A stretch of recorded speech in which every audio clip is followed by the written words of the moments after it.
నమస్కారం. ఈఎన్టీ కార్యక్రమానికి స్వాగతం.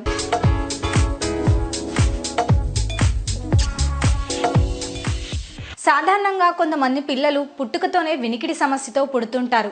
ఇలా పుట్టడానికి గల కారణాలేంటి, వాటి లక్షణాన్ని ఎలా గుర్తించాలి, అలాగే ఈ వినికిడి సమస్యలకి ప్రస్తుతం ఎలాంటి చికిత్సా విధానాలు అందుబాటులో ఉన్నాయి, ఈ విషయాల గురించి వివరించడానికి మనతో ఉన్నారు ప్రముఖ ఈఎన్టీ సర్జన్ డాక్టర్ శకుంతల గారు. వారిని అడిగి మరిన్ని విషయాలు తెలుసుకుందాం.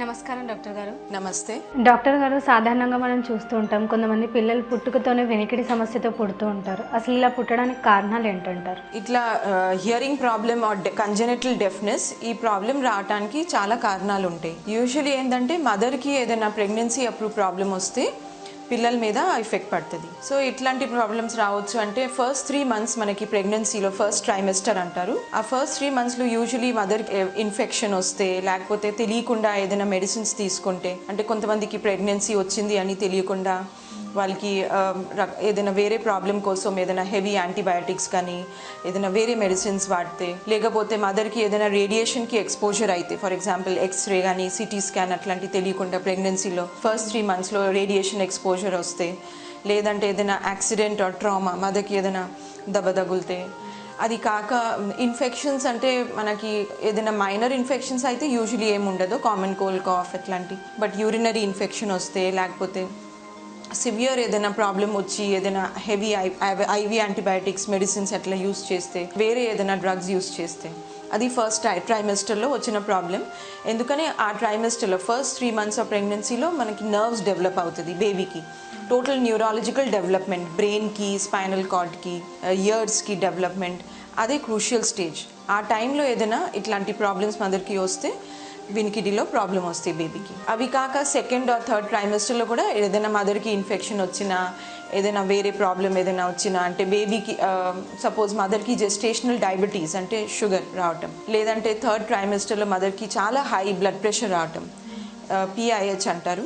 సో అట్లాంటి ప్రాబ్లం వల్ల, లేదంటే మదర్కి ఫిట్స్ ప్రాబ్లం వస్తే, హైపోథైరాయిడిజం సివియర్ అన్డిటెక్టెడ్ మెడిసిన్స్ వేసుకోకుండా అన్కంట్రోల్డ్ హైపోథైరాయిడిజం అట్లాంటి ప్రాబ్లం వస్తే, లేదు లాస్ట్ స్టేజ్ ఆఫ్ ప్రెగ్నెన్సీ అంటే లాస్ట్ 1 weekలో మదర్కి ఏదైనా ఫ్లూయిడ్ హైడ్రామ్నియాస్ అంటే యూట్రస్లో ఎక్కువ ఫ్లూయిడ్ ఫార్మేషన్, దానివల్ల ఏంటంటే foetus that is new born అదే బిఫోర్ న్యూ బార్న్ బేబీ మీద ఎఫెక్ట్ పడుతుంది. సో ఒక్కొక్కసారి డెలివరీ కూడా బాగా డిఫికల్ట్ అవుతుంది. Difficult labour with obstructed labour అంటే సరిగా బేబీ మూవ్మెంట్ మదర్ దాంట్లో బర్త్ కెనాల్లో అబ్స్ట్రక్టెడ్ ఉంటే డిఫికల్ట్ హై ఫోర్సెప్స్, లేకపోతే ఏదైనా డిఫికల్ట్ వజైనల్ డెలివరీ వస్తే, లేకపోతే వెంటనే అది బేబీ పుట్టంగానే ఏదైనా సరిగా ఆడవపోతే బర్త్ హైపాక్సియా ఆ బర్త్ అస్ఫిక్సియా అంటారు. అంటే బేబీకి ఆక్సిజన్ సరిగా అందకపోతే అప్పుడు కూడా బ్రెయిన్ డ్యామేజ్ అయ్యి దానివల్ల సెకండరీలీ ఇయర్స్లో ఎఫెక్ట్ పడుతుంది. లేదు అంతా నార్మల్ అయింది, ప్రెగ్నెన్సీ నార్మల్ ఉంది, డెలివరీ కూడా నార్మల్ ఉంది, కానీ బేబీకే neonatal sepsis or neonatal jaundice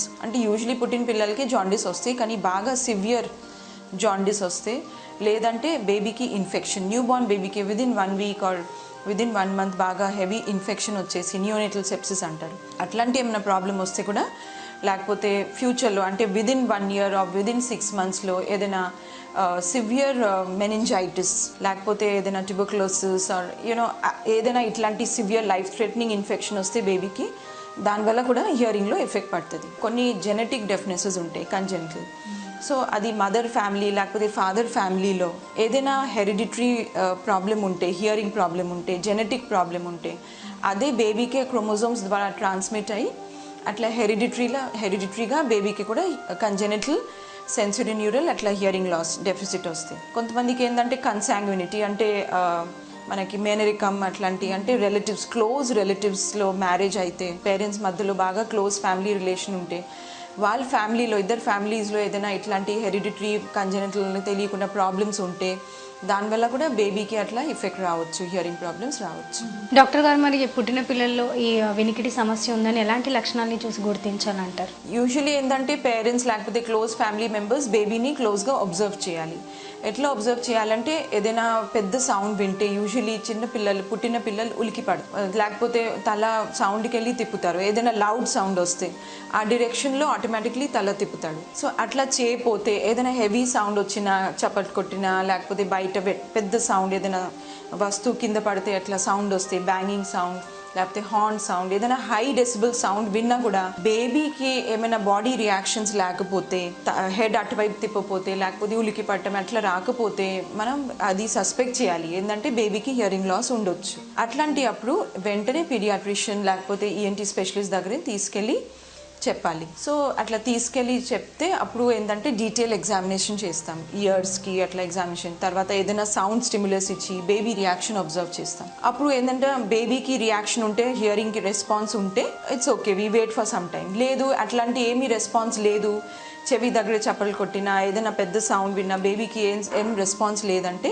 అప్పుడు హియరింగ్ టెస్ట్ చేయించాలి. సో చిన్నపిల్లలకి హియరింగ్ టెస్ట్, న్యూ బార్న్ పిల్లలకి, ఇన్ఫెంట్ పిల్లలకి, లెస్ దెన్ 5 years ఏజ్ పిల్లలకి కొన్ని హియరింగ్ టెస్ట్ ఉంటాయి. అవి పెద్దోళ్ళకి ఆడియోమెట్రిక్ టెస్ట్ కన్నా డిఫరెంట్ ఉంటుంది. ఎందుకంటే చిన్నపిల్లలు వాళ్ళు చెప్పలేరు వాళ్ళకి వినిపిస్తుందో లేదో. సో బెరా టెస్ట్ ఒకటి ఉంటుంది, బ్రెయిన్ స్టెమ్ ఇవోక్ రెస్పాన్స్. అంటే ఆ బేబీకి హెడ్ ఫోన్స్ పెట్టి సౌండ్ స్టిమ్యులస్ ఇవ్వాలి.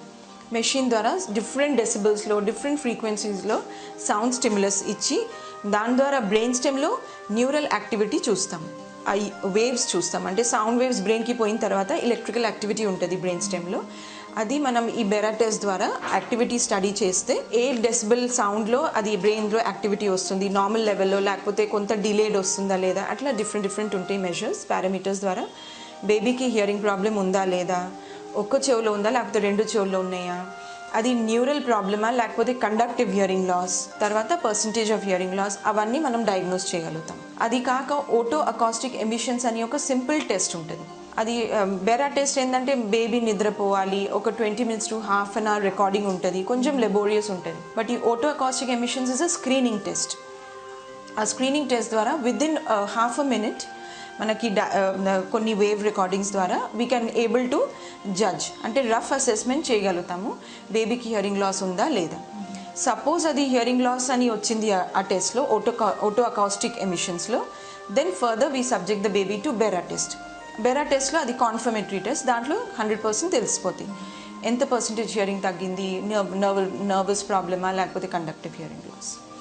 సో అది ఒకటి. సెకండ్ ఏంటంటే కొంతమంది బేబీస్కి నర్వ్స్ నార్మల్ ఉంటాయి, బట్ వాళ్ళకి మాల్ఫార్మేషన్ ఉంటుంది, డిఫెక్టివ్. అంటే ఇక్కడ బయట పిన్న, మనకి ఇక్కడ బయట షేప్ ఉంటుంది ఇయర్లో, అది మాల్ఫార్మ్డ్ ఉంటుంది, డిఫెక్టివ్. అంటే కొంతమందికి అసలు పిన్నా ఉండదు, కొంతమందికి చిన్న చిన్న స్కిన్ ట్యాగ్స్ ఉంటాయి, కొంతమందికి పిన్నా ఉంటుంది షేప్ కానీ సైజ్ చిన్నగా ఉంటుంది.